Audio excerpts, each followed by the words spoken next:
지난 3월부터 그러니까 올해 지난 3월부터 지난주까지 우리는 믿음의 성도들이 하나님께 쓰임 받아야 한가라고 하는 소위 이 하나님의 타이밍이라고 하는 이 거대한 주제를 갖고 우리가 말씀을 나누어 왔습니다.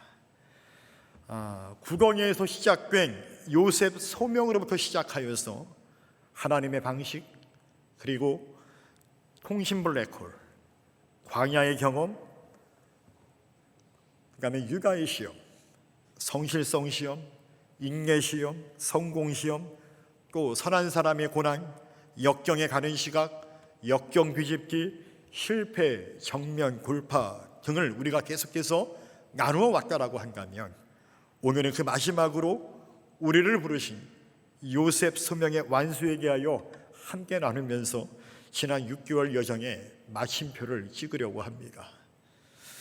여러분, 제가 한번 물어볼 텐데요, 아멘으로 대답해 보시기 바랍니다. 여러분들은 하나님이 여러분을 정말로 부르셨음을 믿습니까? 조금 기대한 것보다 소리가 큰 것 같지 않습니까? 자, 다시 한번 제가 물어볼게요. 여러분들은 하나님이 여러분을 부르셨음을 믿고 확신하십니까? 자, 부름받은 여러분들은 세상 가운데에서 하나님께 쓰임받는 성도가 되시기를 원하십니까? 아멘 하신 분들은 그대로 될 줄로 믿습니다. 우리가 그래서 아멘 하는 거죠. 아멘은 그래서 많이 할수록 좋습니다. 그렇습니까? 분명 하나님은 당신의 타이밍에 당신의 성도들을 쓰시기를 원합니다. 그래서 저와 여러분들을 부르셨습니다. 여러분들이 이 자리에 예배를 드리는 것도 그냥 예배를 드리는 것이 아닙니다. 하나님이 여러분들을 만나시고 그 말씀을 통해 우리가 은혜를 받고, 그래서 우리가 하나님께 쓰임받기 위해서 우리가 이 자리에 함께 모인 줄로 믿습니다. 그런 게 쓰임받는 그 타이밍은 오직 하나님의 주권적 영역에 속한 것이라고 말할 수 있습니다. 그럼에도 불구하고 우리가 그 타이밍이 언제입니까? 라고 묻는다라고 한다면, 우리는 지난 6개월 동안 우리가 나누었던 말씀들, 그 제목들, 그 주제의 내용들을 거치고 난 이후에 어쩌면 우리가 그 말씀을 우리에게 적용하여서 우리가 그 말씀대로 우리의 믿음과 우리의 신앙과 우리의 영성이 자라고 성장하여서 에베소서의 말씀처럼 그리스도의 장성한 분량에까지 우리가 성장하여서 그 때가 되었을 때 우리가 쓰임받지 않을까라고 하는 것들을 생각해 보게 됩니다. 바로 그때가 하나님의 타이밍이 아니겠습니까? 아직 읽지 못하였는데, 아직 연결지 못하였는데 사용할 수 없는 것이죠. 오늘 부르심에 합당한 성도들의 쓰임받기를 원한다면, 우리는 다시 처음에 나누었던 즉 구덩이에 빠지면서 시작된 이 요셉 소명으로 다시금 우리의 관심사를 옮겨볼 필요가 있을 것 같습니다. 여러분, 요셉 소명이라고 하는 것이 무엇입니까? 한마디로 말해서 요셉이 빠졌던 구덩이에서 시작된 하나님의 부르심, 콜링이었다라고 하는 것입니다. 우리는 구덩이에 빠지면 왜 내가 여기에 빠졌을까? 이것 때문에 좌절하거나 낙심하거나 절망할 수 있지만, 오히려 하나님의 부르심은 그 절망의 한복판에서 시작된다라고 하는 것입니다. 이것이 바로 요셉 소명의 시작이었다라고 하는 것입니다. 그래서 우리가 겪어야 했던 삶의 구덩이, 즉 시련, 역경, 고난이라고 하는 이렇게 불리는 것들을 통하여서 하나님께서 우리를 부르신다라고 하는 것입니다. 그러니까 요셉 소명이란 결국 무엇입니까? 고난의 그 시작부터 고난을 이겨냄으로 말미암아 더 새로워진 성품을 갖고 더 업그레이드된, 더 한 단계 도약한 리더십을 가지고 불특정 다수에게, 그 누군가에게 우리가 물적으로 혹은 영적으로 선한 영향력을 끼치는 것, 이것이 바로 요셉 소명이다라고 하는 것입니다. 그리고 이것을 이룬 자가 오늘 설교의 제목처럼 요셉 소명을 완수한 자가라고 말할 수 있을 것입니다. 여러분, 사도 바울이 제2차 전도 여행 기간 중에 고린도에 머물게 되었습니다. 고린도에 1년 6개월간 머물면서 바울은 데살로니가 전후서라고 하는 서신서를 기록하게 됩니다. 당시 데살로니가는 많은 성도들이 핍박과 환난과 어려움을 당하고 있었습니다. 수많은 핍박과 환난이 있었던 그 그레코 로만 지역에, 특별히 데살로니가 지역은 어려웠던 지역 중에 한 곳이었다라고 하는 것이죠. 따라서 바울은 데살로니가에 있는 성도들을 위하여서 그들을 위로하며 격려하는 내용의 편지의 글을 쓰지 않을 수가 없었고, 그래서 데살로니전서 그 초반부에 이렇게 편지를 기록하고 있습니다. 우리 데살로니가 후서 1장 3절로 5절까지의 말씀을 같이 한번 읽어보기를 원합니다. 준비 시작.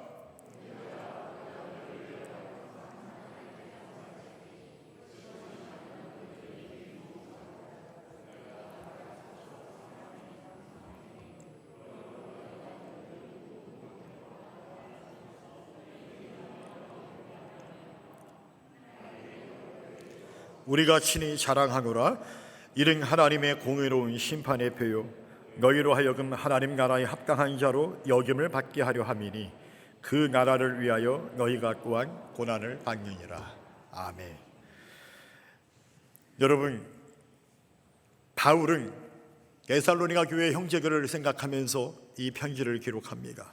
그리고 지금 환난과 박해로 어려움 당하고 있는 그것을 인내와 믿음으로 견디면서 나아가고 있는 그들을 위해서 이 편지를 쓰게 됩니다. 그런데 여기서 우리가 한 가지 주목하고자 하는 것이 있는데, 그것은 바로 하나님의 나라에 합당한 자라고 하는 바울의 표현입니다. 바울은 또 이후에 데살로니가후서 1장 11절에서도 그들을 향하여서 그 부르심에 합당한 자라고 그렇게 기록하고 있습니다. 즉 데살로니가 교인들이 부르심에 합당한 사람들이라고 하는 것입니다. 그럼 대체 왜 바울은 그들이 부르심에 합당한 자라고 그렇게 표현하고 있을까요? 그것은 앞서 우리가 살펴본 것처럼 그들이 박해와 환난과 어려움 가운데서도 인내와 믿음을 가지고 서로를 흉보하고 격려하며 위로하면서 기꺼이 그 고난을 감당하고 견뎌내고 있기 때문에 그렇게 그들을 부르심에 합당한 자라고, 하나님의 나라에 합당한 자라고 그렇게 표현하고 있다라고 하는 것입니다. 사랑하는 성도 여러분, 어쩌면 바로 이런 사람들이 오늘 우리가 말하고자 하는 요셉 소명을 완수한 자라고 말할 수 있지 않을까요? 북이 바라옵기에는 우리 강림소망교회 모든 성도들이 데살로니가 교회 성도들처럼 환난과 박해 가운데서도 믿음과 인내를 가지고 서로 함께 위로하며 흉보하며 격려함으로 말미암아 함께 그 위기를 헤쳐나갈 수 있는, 그래서 승리하시는 저와 여러분 되기를 간절히 주님의 이름으로 축원합니다. 이러한 이해를 가지고 다시 오늘 본문을 우리가 깊이 묵상해 보기를 원하는데요, 여러분, 속담 중에 이런 속담이 있죠. 도둑이 뭐라고요? 제발 저린가. 도둑이 제발 저린가라고 하는 속담이 있습니다. 여러분, 한 번쯤 누구나 다 공감할 수밖에 없는 속담이 아닐까라고 생각을 해보게 됩니다. 여러분, 이 속담의 내용이 무엇입니까? 죄를 지은 사람이 양심의 가책이나 혹은 그 죄가 들통날까 두려워서 스스로 그 죄를 드러내는 심리적 현상을 가리켜서 우리가 이 속담을 말한다라고 하는 것이죠. 이것은 무의식적으로 불안이나 죄책감이 나의 행동으로 표출되어서 결국 자신의 잘못을 자백하게 만드는 상황을 비유적으로 표현한 속담이 바로 이것이라고 말할 수 있습니다. 그런 게 오늘 성경 본문을 보게 되면 요셉의 형제들이 딱 이와 같다라고 하는 것입니다.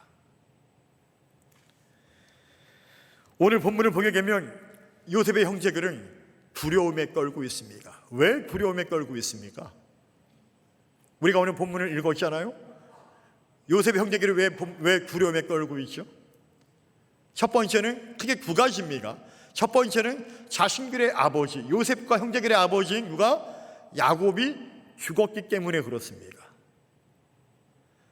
두 번째는 아버지 야곱이 죽고 나니까 애굽에서 총리가 되어서 거대한 권력을 갖게 된 자신들의 아우 요셉이 이제 아버지가 없으니까 자신에게 했던 그 과거를 요셉이 아니까 그 형들을 이제 내가 이제 복수를 해야겠구나, 이런 생각이 들 것 같으니까 이런 두려움에 사로잡혔기 때문에 형제들은 두려워 떨고 있다라고 하는 것입니다.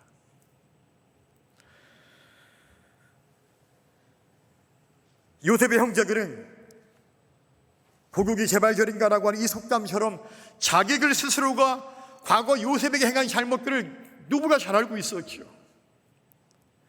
그리고 그로 인해서 요셉이 어떤 굴곡진 삶을 살아왔는가를 잘 알고 있었습니다. 그래서 요셉의 형제들은 요셉이 너무나 두려운 나머지 한 가지 꾀를 이어서 돌아가신 아버지 야곱의 이름을 들먹이며 요셉에게 그들의 말을 전하고자 한다라고 하는 것입니다. 그 내용이 어떤 것입니까? 바로 그것이 창세기 50장 16절로 17절까지의 내용이죠. 우리 같이 한번 읽어보기를 원합니다. 준비 시작.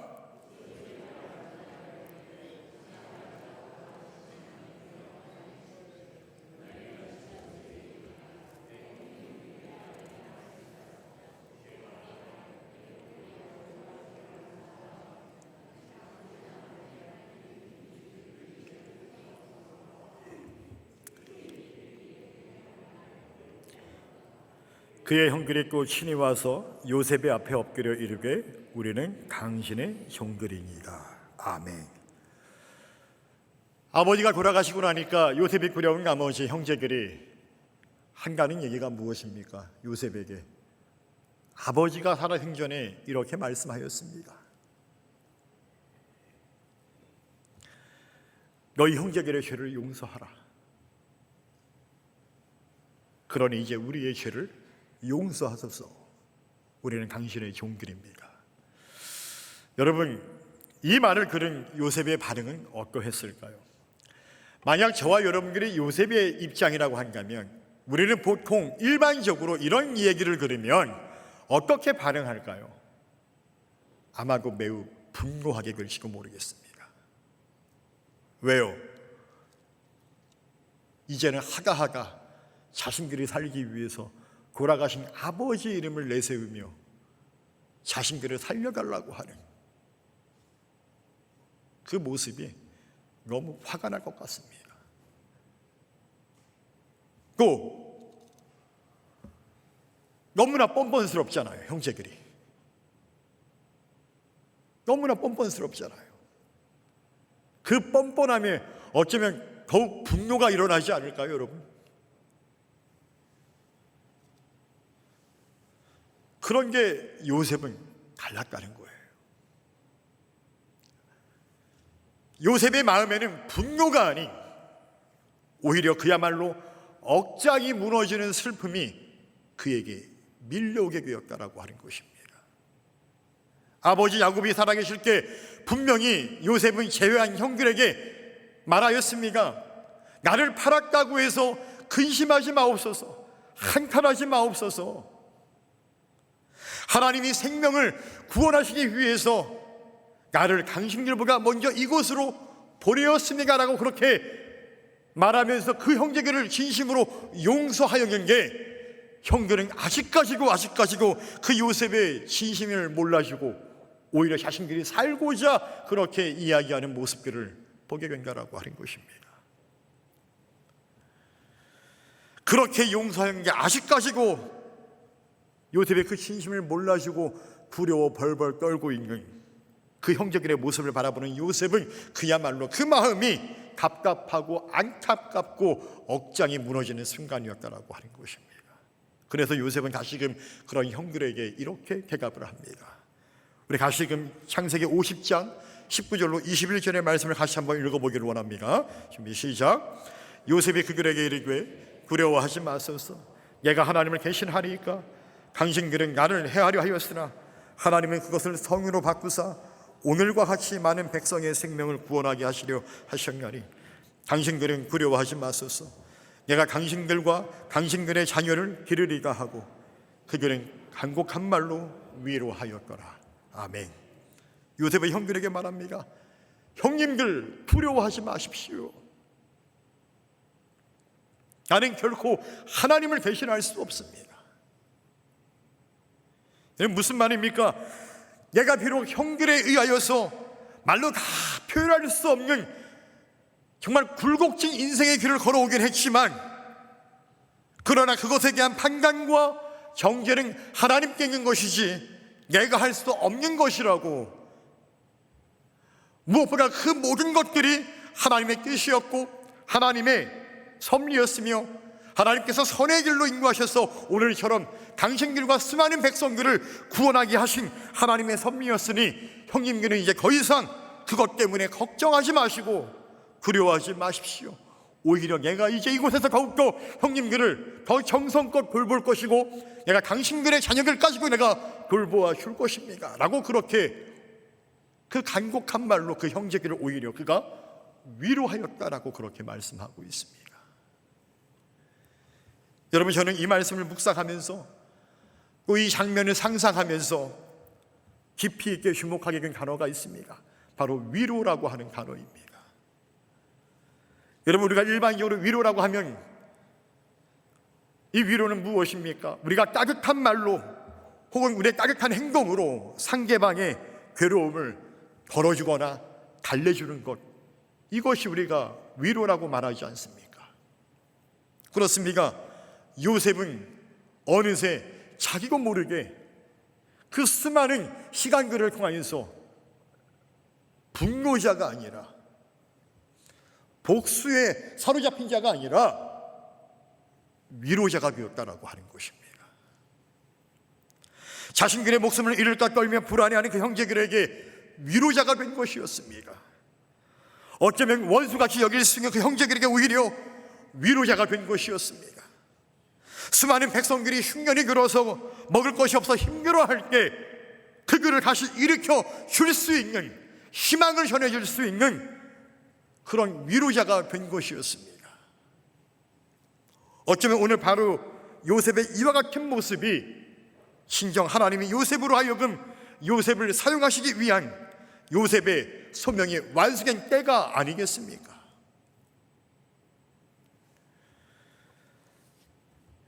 여러분, 우리 강림소망교회 모든 성도들이 바로 이처럼 위로자의 사람으로 여러분들이 하나님께 쓰임받기를 간절히 주님의 이름으로 축원합니다. 여러분, 우리가 요셉처럼 총리가 되어서 쓰임받는 거 아니에요. 우리가 꼭 무언가가 어떤 위치에 올라서 뭔가 성공을 해서 그것만이 쓰임받는 것이 아니라는 얘기예요. 물론 그것도 쓰임받을 수 있겠죠. 그러나 그 위치에 올라간 것도 그 목적이 무엇이냐라는 얘기예요. 저와 여러분들의 삶의 자리에서, 우리의 삶의 자리에서 소소한 것이지만, 작은 것이지만 내가 한 영혼을 내가 위로할 수 있고 내가 한 영혼을 살릴 수만 있다면 그것 또한 바로 하나님께 쓰임받는 것인 줄 꼭 여러분 믿으시고 기억하시기를 주님의 이름으로 축원합니다.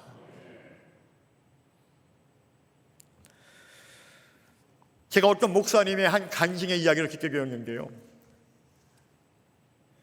이 목사님은 바로 경기연의 전 감독님이셨던 김학중 목사님이십니다.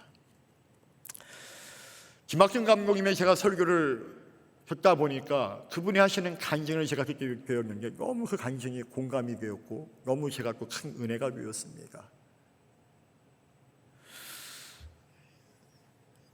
김학중 감독님께서 자신이 가장 아끼는 후배가 있었대요.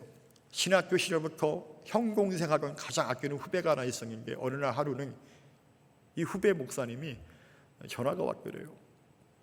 형, 지금 나한테 와줄 수 있어요? 그래서 김학중 감독님이 얼른 갔다고 하는 거죠. 그래서 오라고 하는 곳으로 가보니까는 장례식장인 거예요. 근데 그 장례식장에 들어가 보니까는 영정사진에 누가 있냐면 그 후배 목사님의 사모님 사진이 거기 걸려 있는 거예요. 알고 보니까는 그 사랑하는 후배 목사님 사모님이 뺑소니를 당해서 그만 세상을 떠나신 거예요. 기가 막힌 일이죠. 하루아침에 진짜 생각지도 못하게 사랑하는 와이프를 잃었으니까요. 김학중 감독님이 그 후배가 너무나 걱정이 되어서 그때부터 계속해서 한 달간 시간이 되면 되는 대로 그 후배를 만나서 같이 일부러 밥을 먹었다고 하는 거예요. 밥을. 그런 게 그렇게 한 달이 지났을 무렵 그 후배가 그날 그 밥을 먹는 게 갑자기 눈물을 주르륵 흘리면서 이렇게 말하더래요. 형, 하나님이 정말로 원망스러웠다고. 왜 나한테 그렇게 기가 막힌 일이 일어나서 왜 이런 어려움과 슬픔을 당해야 하는지 이해를 할 수 없었고 하나님이 원망스러웠고 내가 이렇게까지 목회를 해야 할까라고 하는 생각이 그러는 게 오늘 하나님께서 그렇게 말씀하시는 것 같아. 네가 이 기막힌 아픔을 당하였으니 너처럼 이 기막힌 아픔을 당한 그 고통을 당한 너의 그 성도들을 네가 위로하고 네가 그들을 잘 돌보라고 그렇게 나에게 말씀하시는 것 같아. 그러니까 형, 나 이제 괜찮으니까 더 이상 오지 않아도 돼 라고 대답을 했다라고 하는 것이죠. 여러분, 저는 이 목사님을 알지 못합니다. 그런데 그 간증을 들으면서 어떤 생각을 했냐면 이 목사님이야말로 이 고난의 꾀를 지나서 이렇게 하나님께 쓰임받는 당신의 소명을 완수한 사람이 되었구나 라고 하는 생각을 갖게 되었습니다. 사랑하는 성도 여러분, 저는 우리 강림소망교회 모든 성도들이 정말로 요셉 소명을 완수하시는 성도들이 되시기를 간절히 주의 이름으로 축원합니다. 요셉의 구덩이에 빠졌다고 우리가 신세를 한탄하며 누군가를 저주하고 원망하며 또 분노하며 살아가는 인생이 아니라 오히려 그 고난과 역경을 우리가 데살로니가 교회 교인들처럼 믿음과 인내로서 서로를 충고하고 서로를 격려하고 서로를 위로하는 그런 믿음의 성도들이 되시기를 간절히 주님의 이름으로 축원합니다. 원수 같았던 형제들을 불안해하며 두려워하는 그 형제들을 오히려 위로하는 요셉처럼 저와 여러분들이 그렇게 믿음의 진보를 이루어서 내 삶의 주변의 수많은 사람들에게 희망의 메시지를 전달하고 누군가를 내가 일으켜 세워줄 수 있는 그런 위로자가 다 되실 수 있기를 간절히 주님의 이름으로 축원합니다. 그렇게 우리가 요셉 소명을 다 완수함으로 말미암아 하나님께 쓰임받고 하나님께 영광 돌리시는 저와 여러분들이 다 되시기를 주님의 이름으로 간절히 축원합니다.